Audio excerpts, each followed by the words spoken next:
Alright, this is going to be a video about the final results from jarring some different types of salmon as well as a trout. I'm not going to go into detail on how to can, brine, smoke, or cure. There's plenty of videos online about how to do that. I just didn't find any about the final result.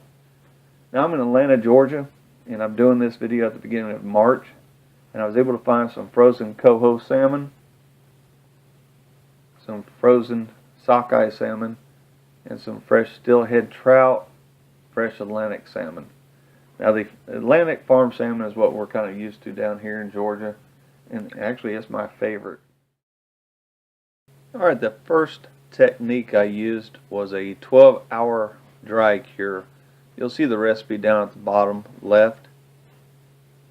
Now what I did is I went in there every couple hours to mix up the bag to make sure the brown sugar mixture was coating all sides of the salmon. Now I do think after trying it, the 12-hour came out a little bit more dry than I would prefer, so I think 12 hours might be a little too long.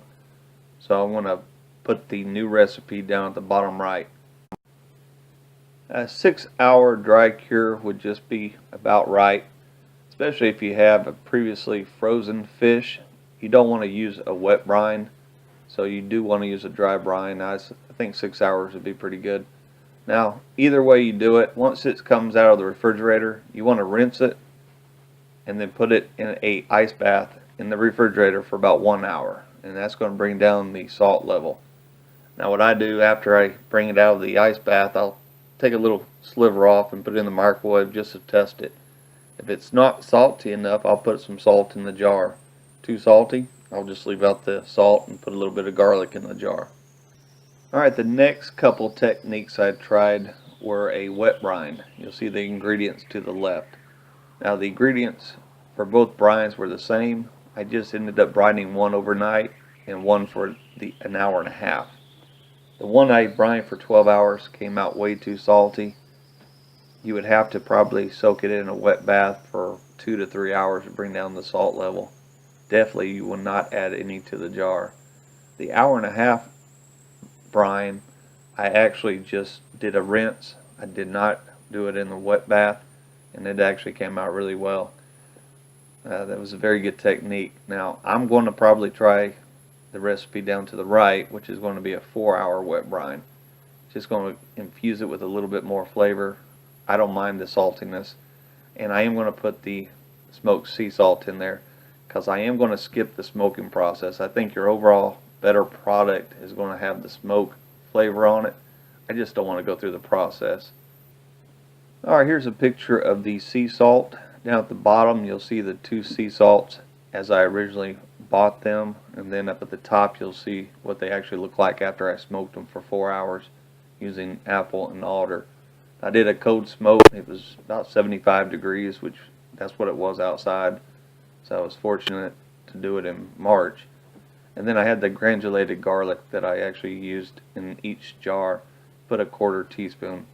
Some I actually added a 1/4 teaspoon of salt as well. It just really depended on what the taste was after it came out of the brine, if I actually added any salt to the jar. Alright, here's a picture of the fresh Atlantic farm salmon. Now it was overall my favorite fish, which I'm kind of fortunate because that's the most common fresh salmon that I could find around here.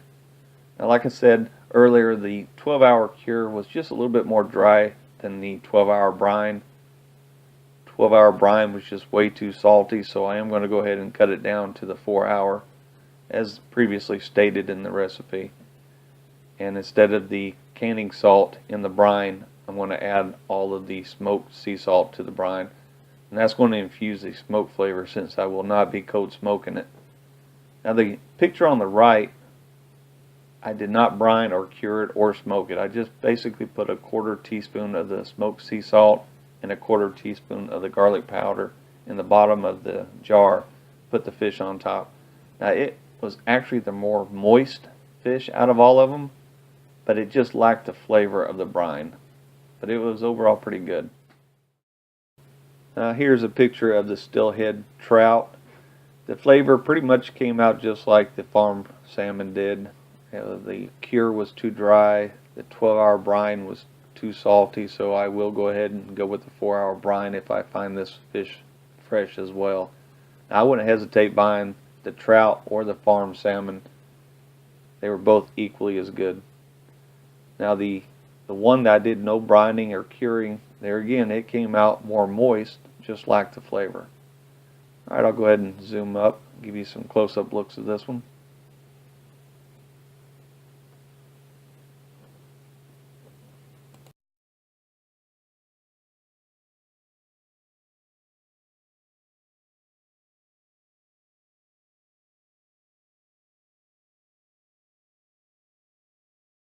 Alright, here's a picture of the frozen coho once it came out of the jar.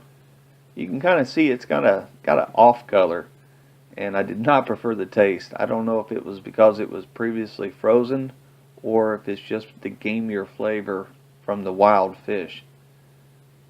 I'm not going to be buying this. Now maybe you can find a better recipe online for wild caught coho or frozen coho, but I just wouldn't recommend the coho from my perspective and what I found. I actually ended up just giving all this to my neighborhood cats.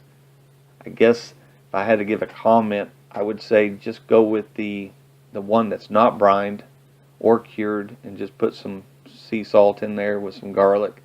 It came out alright, I guess, and maybe the 4-hour cure would be better, but I wouldn't brine it. It just came out, it was actually kind of mushy going into the jars. Here's a close-up look of it.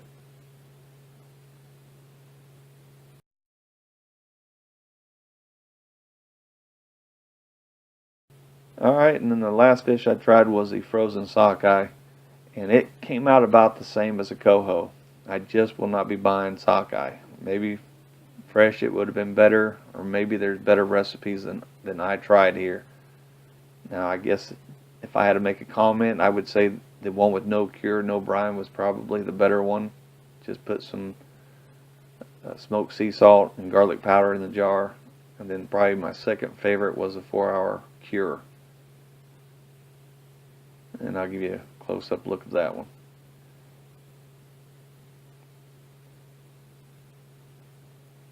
Alright, that's pretty much all the comments I have. I'm going to go ahead and finish out the video with some close-up still shots of the fish in the jars.